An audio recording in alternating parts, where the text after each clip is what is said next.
Alright, welcome everybody. We are back with episode 27 of Can We Make Impact Wrestling the best promotion in Total Extreme Wrestling 2013? Plus, we take a look back at the 2006 Impact pay-per-view known as Slammiversary. Yeah, so we're rocking and rolling today as we get going. I hope everybody's Monday is awesome. I know mine was. Had a really great day, actually. Work was fun. Got my classwork done a little early, so I was able to get down and get streaming a little early, which is always a good thing. So we are on our way to Impact Wrestling TV for week number 1 in December. Just to recap, we had TV, and it was an okay performance. Kind of playing with a couple different options for our upcoming pay-per-view. We're gonna looks like we'll have Kofi versus Alex Shelley for the Impact World title. However, I may play around and see if I can find a different combination for the world title. So Alex Shelley penciled in as the current number 1 contender. We have our tag team championships in place. The Lucha Bros against OVE. And that'll be our tag team championships. We'll also keep an eye on the Impact Grand Championship, hoping to find somebody for Jake Hager. The return match between Jake Hager and Eddie Edwards was a C+, so not as good as our pay-per-view matchup between those two. But so we'll find Jake somebody to tussle with. Kairi Sane continues to dominate the Impact Women's title picture.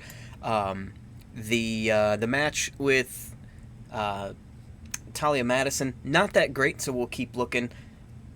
We did have one superb match, Johnny Impact against Dalton Castle. That's one I want to keep an eye on. And then we had the Briscoes and the Coffee Brothers head-to-head is another good matchup that we'll keep an eye on. And we're going to wait. Deal with it. I thought I did that yesterday, but apparently not. Alright, so we'll move forward one day, and we'll take a look at TNA Slammiversary, a dark match to start off Slammiversary. Team Canada, consisting of Eric Young and A1, would defeat the Naturals, Andy Douglas and Chase Stevens, at Slammiversary in the dark match.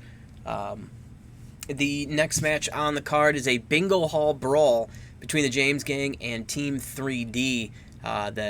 This continues to be a long-running storyline. The tag team scene in TNA at this time wasn't all that horrible. It was actually pretty good, and so we'll continue looking at that as we go on here.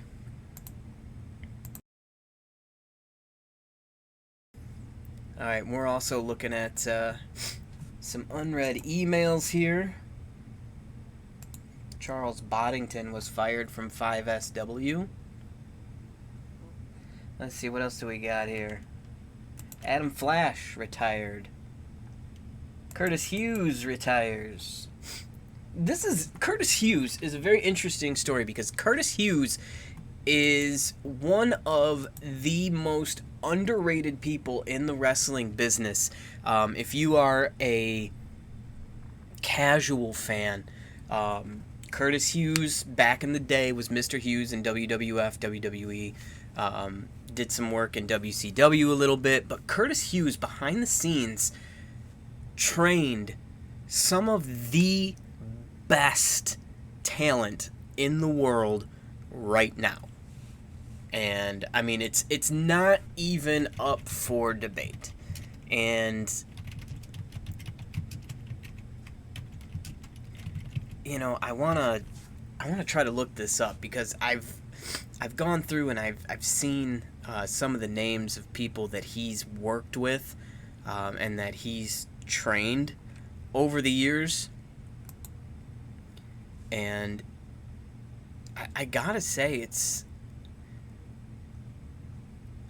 the WWA 4 is the name of the wrestling school that Curtis runs. The World Wrestling Alliance is the name of that, and I'm vamping here briefly just to try to find some of the names that Curtis has trained over the years. Let me see if I can find a couple of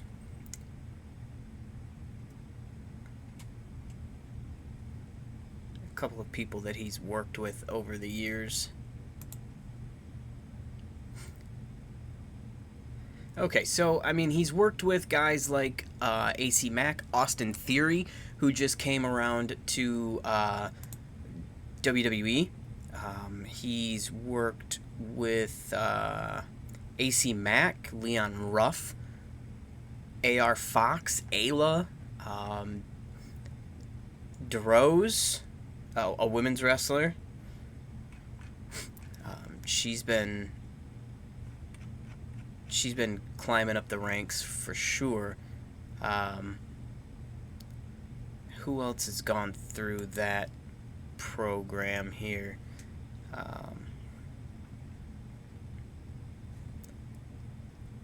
Let's see. Apollo Crews, Moose have gone through the WWA 4 school through Dragon Gate.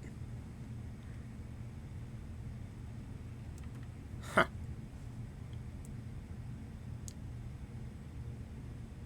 Well then, I guess he just doesn't like talking about all of his successes, because I have a hard time finding, other than Apollo Crews and Moose. I know he's trained some really, really, really top talent.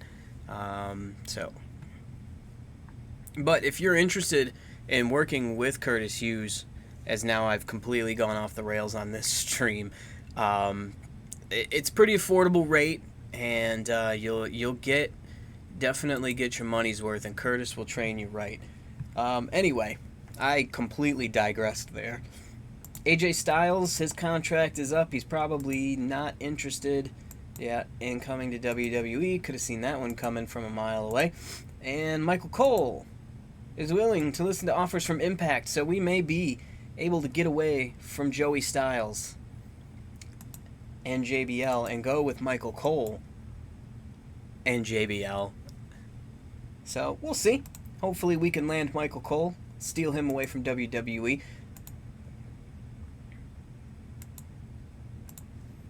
And we're not quite big enough to land a fish like AJ Styles, sadly. So we'll keep an eye on that. We'll keep him on our short list, though, because eventually we hope to get to that level. So we'll talk about the next match on the card at Slammiversary 2006, the Bingo Hall Brawl between Team 3D and the James Gang. Pretty okay, I guess. I don't really know what... I mean, it was a brawl. It was a street fight. Team 3D would come out on top on that one. Next match on the card would be a 2-on-1 handicap match with the other half of Team Canada, Bobby Roode and Coach D'Amore, taking on Rhino. And we'll talk about that one here in just a moment. Soul Rocker has a new contract. Matt Taven has signed with Dragon Gate. Good for him. Really glad we got that one. Armando Estrada has been fired from NXT. That's too bad. And let's see, what else? Finn Balor headed back. AAA has some TV problems. Bombero Infernal looks like he's going to be a free agent. And Being the Elite had TV last night. Looks like things went well for them. And Fergal Devitt has extended his deal with WWE, which we saw coming. EC3 will be able to start work tomorrow. Another one of our big gets, so we'll keep an eye on him. Alright, so next on the card, as I mentioned, the 2-on-1 handicap match. This was a match that started. Coach D'Amore came down and talked a bunch of smack about how he was going to put on a wrestling clinic and blah, blah, blah, blah, blah, blah, blah. And then Rhino came down and Coach D'Amore split. And it was basically for a good moment or two, Bobby Roode against Rhino. And Scott D'Amore wasn't doing much of anything. But he would get involved later on, and off he would go. And Rhino would end up picking up the win at the end of the day in an 11-minute match. Alright, we've got some emails waiting. So, Naito might be headed for an injury. That's not good. Jushin Liger in need of a break. Well, yeah, the dude's like 60. John Cena re-signed with WWE. Shocker. And Nakamura did some promo work. Alright, EC3 has arrived in Impact. We'll see where he slides in to our fold here. He is an upper mid-carder, so gives us an option in the Impact World Heavyweight Championship realm of things. Ricochet starts work tomorrow, another potential main eventer. We talk about the next match on the card, which was at Slammiversary 2006, the Elimination Match. It was an X Division style elimination match. You had Jay Lethal, Petey Williams, Shark Boy, Alex Shelley, Sanjay Dutt, and Senshi all involved in the elimination match. The first one out, Shark Boy, Sanjay Dutt hit a running shooting star press, picked up the elimination there.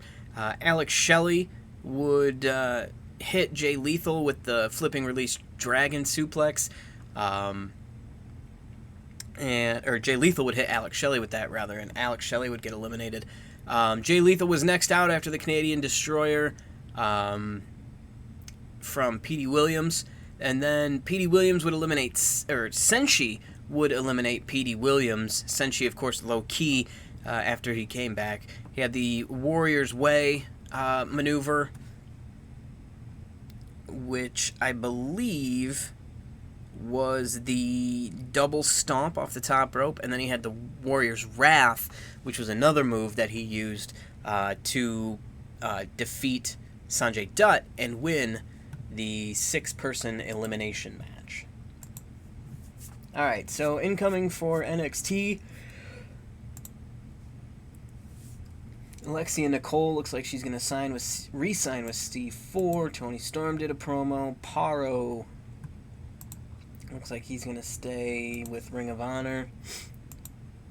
Main event was last night. Ishikari looks like he's going to need some time off. Alright, so that's kind of that there. And we now have Ricochet in the fold at Impact Wrestling. This is a big get for us. I'm very excited about this. Alright, so we'll get the push. And we'll see where Ricochet falls. He is an upper mid-carder. Alright, cool. So that gives us 2 strong upper mid-card talents that we can work with here as we head closer to Impact Wrestling. So the next match on the card at Slammiversary, one-on-one, finally. Kevin Nash, as part of the paparazzi with Alex Shelley, he would take on Chris Sabin one-on-one, and Kevin Nash would come out with the victory. This kind of was setting up the paparazzi storyline where they would do the X Division Invitational, and it would be just ridiculous, like guys that aren't X Division wrestlers were involved in this. It was just a weird thing, but Kevin Nash's promo work and Kevin Nash's announcing work was gold at this point in Impact Wrestling. It is such good stuff. I promise you, if you go back and watch these, Kevin Nash's promo work is fantastic. Next match on the card, the NWA World Tag Team Championships on the line. The champions, America's Most Wanted, Chris Harris, James Storm, coming into this one with Gail Kim at ringside, would take on AJ Styles and Christopher Daniels. AJ and CD would come out with the victory in probably the best match of the night, arguably, for this particular pay-per-view. And they would become the new NWA World Tag Team Champions. Alright, new emails headed our way. Contract offer to Adam Cole, baby. Adam Cole is willing to listen to offers from Impact. My offer is, yes, Adam, whatever you want. I am happy to pay you infinite amounts of money. 4 years. Let's do $25,000 a month. We'll give him wage matching and a nice hefty little bonus of $25,000. 4 years, whatever is needed. And hopefully, I don't think WWE will compete at that level. So, let's hope. But if we can get Adam Cole, baby, then I think we'll be off and running here. Bobby Fish starts work tomorrow, just in time for Impact TV. And we'll go ahead and move forward here. Next match, singles match. Samoa Joe, Scott Steiner. Samoa Joe still undefeated going into this pay-per-view, so that tells you exactly what you need to know. Scott Steiner's going to put over Samoa Joe, and that's exactly what happened. Samoa Joe picks up the win, 13 minutes. Not a bad lead-in to the main event, which was the NWA World Heavyweight Championship featuring Sting, Ron Killings, Abyss, Christian Cage, and Jeff Jarrett. So this is a King of the Mountain match. So the how the King of the Mountain match works is all the participants start. You're eliminated either by pinfall or submission until there's 2 guys left, and then you scale a ladder and hang the championship. That's pretty much how the King of the Mountain match works. So, you have to qualify for the King of the Mountain match by pinfall or submission, I should say. So, basically, Jeff Jarrett was kind of the... I don't even know how you want to put it. He was kind of the whipping boy for most of the match. Ron Killings qualified by pinning Jeff Jarrett. Abyss qualified by pinning Jeff Jarrett. Sting qualified by pinning Jeff Jarrett. Christian would qualify by pinning Abyss, and Jeff Jarrett would qualify by pinning R-Truth. So everybody's in on this one, and now it's basically a scramble. Whoever can climb the ladder and hang the title becomes the NWA World Heavyweight Champion. I've never really understood the finish of this match. The concept of hanging the belt to win and then turning right around and taking the belt back down to celebrate or whatever, it just seems tremendously stupid to me. I don't know. That's just me, honestly. I don't know. But either way, Jeff Jarrett would hang the title and become yet again the NWA World Heavyweight Champion. This was Jeff's... Oh, good lord. This was... number 6 for Jeff, I think. Let's see, June of 2006. Yeah, that would have been number 6 for Jeff Jarrett. His 6th and final time holding the NWA World Heavyweight Championship. You would soon see come May of 2007, which we'll get to later on, when NWA and TNA severed ties. But that's a long way off. But that is that's the Impact story for Slammiversary 2006. We've got some information coming up here. Cal Bloom called up from the NXT ranks, I guess. OVW had a show, putting up some good numbers. Jey Uso. You know, I kind of want to sign him just to say, screw WWE. He's the current WWE champ, 24/7 champion for some stupid-ass reason. That makes no sense because game logic is game logic. Alright, I'll go $15,000 a month, 3 years. WWE's not even close to matching that, except in terms of time. There we go. So, Jonathan, his twin brother, stayed in WWE, elected to take the WWE offer over mine. So if I can get Joshua, Jey Uso, then that kind of screws WWE's plans, which is good for me. I like that. And we have decisions.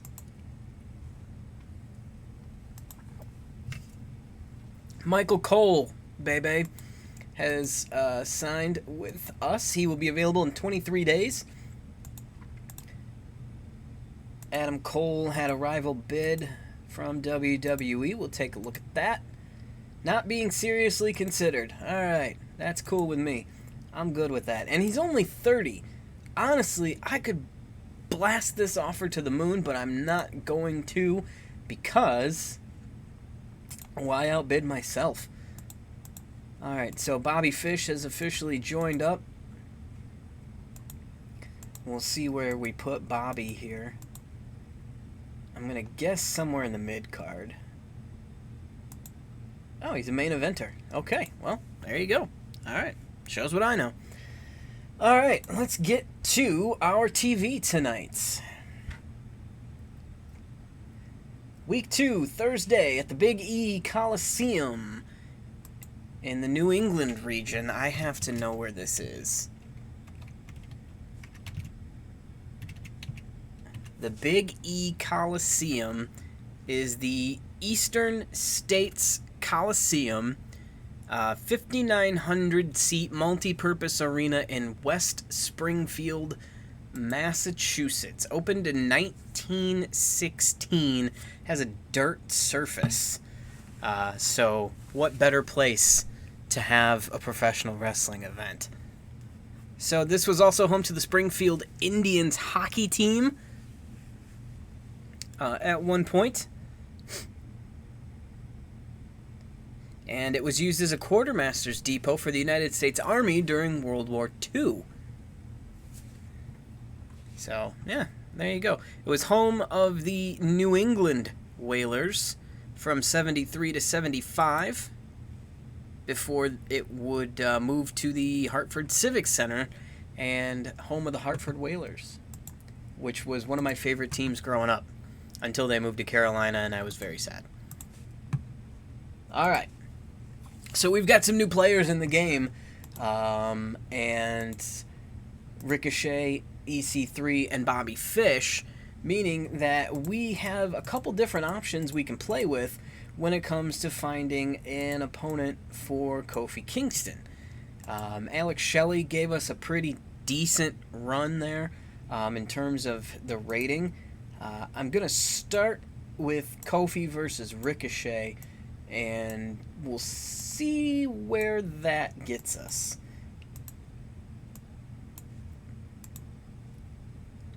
So we'll slow build it, decisive finish. We'll see what kind of rating we get out of Kofi versus Ricochet.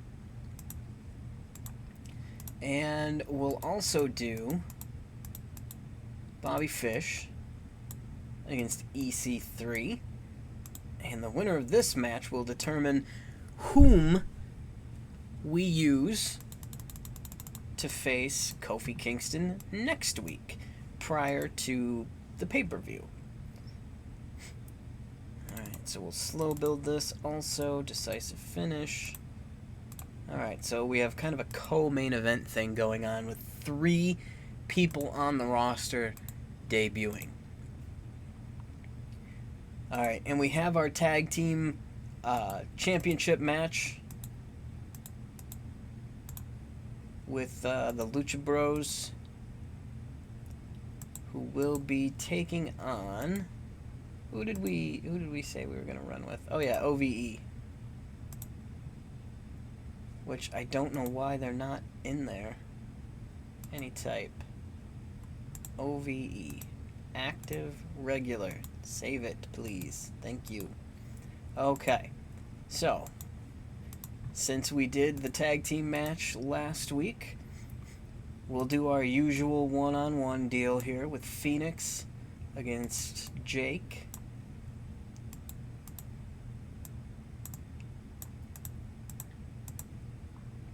And then we'll do Pentagon versus Dave.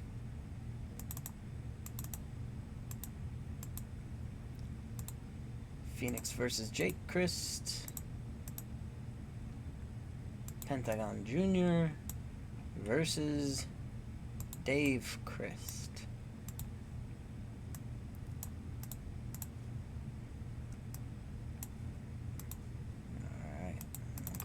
Out for that. Alright, next we have to find an opponent for Jake Hager. And I think we'll try Alex Shelley and see how that works. I don't know if these two have ever met one-on-one. They have not. So we'll go ahead and run it. Alex Shelley, Jake Hager. For this one will be a non-title match, the Grand Championship. There we go. Oh, I need to move these back too. Back those up a little bit. We also have to find an opponent for Marty Scurll, who is on defense number 7 of the X Division Championship.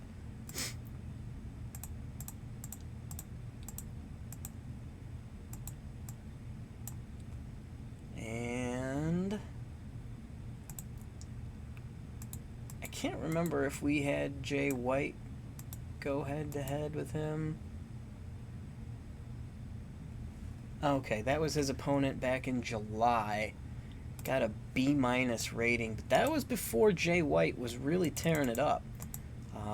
And now he's moved up the ranks to a mid-carder, so we'll see what we can get out of these two. Alright. Now we need to find an opponent for Kairi Sane, because she has been just demolishing everyone. So we left off with Talia Madison. Let's try Tenille Taylor and see what, if anything, she can do against Kairi Sane.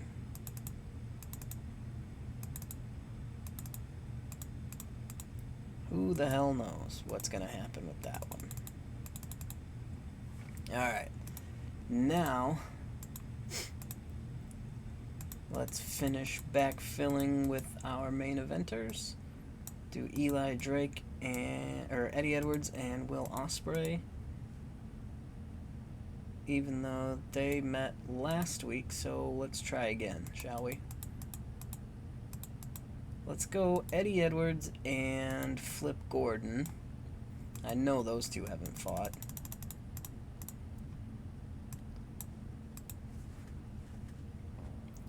And we'll keep it open. We'll go all out and decisive.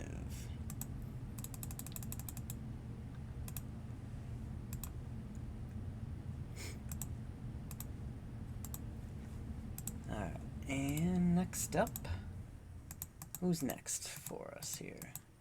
Eli Drake. Eli Drake and Jay Lethal.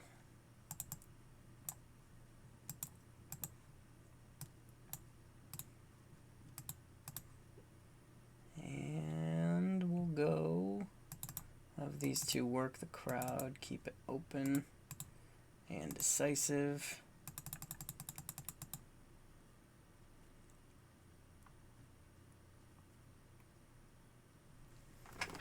All right, so there's our our card. Let's run it. All right, so we have an opponent for Jake Hager, be Alex Shelley. We have a possible opponent for Kairi Sane in Tennille Taylor. Jay White and Marty Scurll will head to the pay-per-view. Eddie Edwards and Flip Gordon, pretty solid. Eli Drake and Jay Lethal was great. Phoenix and Jake Christ went to a B-. Penta and Dave Christ went to a B-. A C-, ouch, out of Bobby Fish and EC3. Not good. And our main event, Kofi and Ricochet got us a B. So we'll take that. Looks like Kofi might have his opponent for our pay-per-view. We'll finish with a B- rating.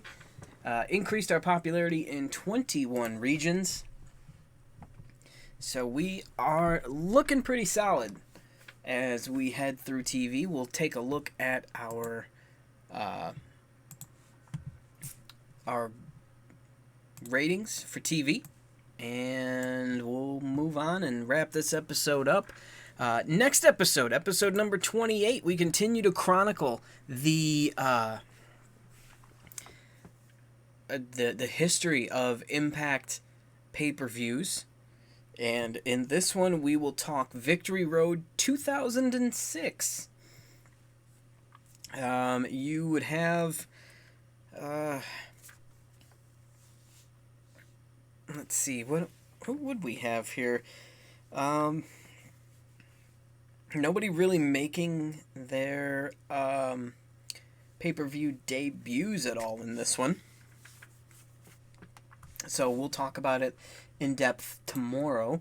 Let's see, what do we got here? Stardom might be closing.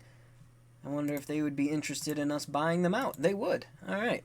So let's see what we've got in terms of the women's division that we could possibly snatch up here. Kaylee Ray could be a good one that we want. Bea Priestley could be another one that we keep an eye on. We want to keep all of their titles, even though we probably won't use them. And we want to steal all of their pay-per-views, even though, again, we likely won't use them. And we want to take their tour as well, and their TV show. So we're paying $37,000 for 2 talents, 5 titles.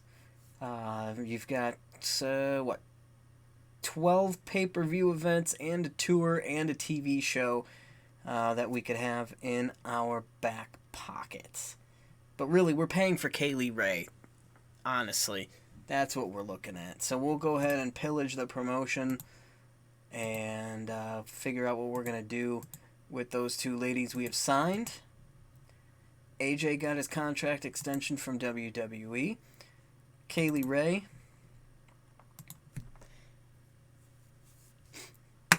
Very excited about that one. Bea Priestley, I'm also sort of excited about as well. She is, if you don't know who Bea Priestley is, she's really talented. She's a Kiwi. She's from New Zealand. She is currently with AEW. So she's pretty talented. Does a lot of work, or used to do a little bit of work with What Culture Pro Wrestling, which became Defiant Wrestling. She did some work in Progress, Stardom, obviously, World of Sport. A lot of that UK, England type of stuff. She was trained by Travis Banks. So it doesn't get much better than that if you are, a Kiwi, an Aussie, a Brit, and you're looking to get into the industry. Travis Banks is a pretty good one to learn from. So, all right, so we'll go ahead and give them the push into the women's division, and eventually we'll sign them to exclusive deals, but for now we'll keep them where we are. Okay, so we've got AJ's deal. We knew about that. Joshua Fatu has an updated deal, and it looks pretty good. If we get him, we get him. If we don't, we don't. Money-wise, I think we're ahead. So we'll just kind of let that one go by the wayside.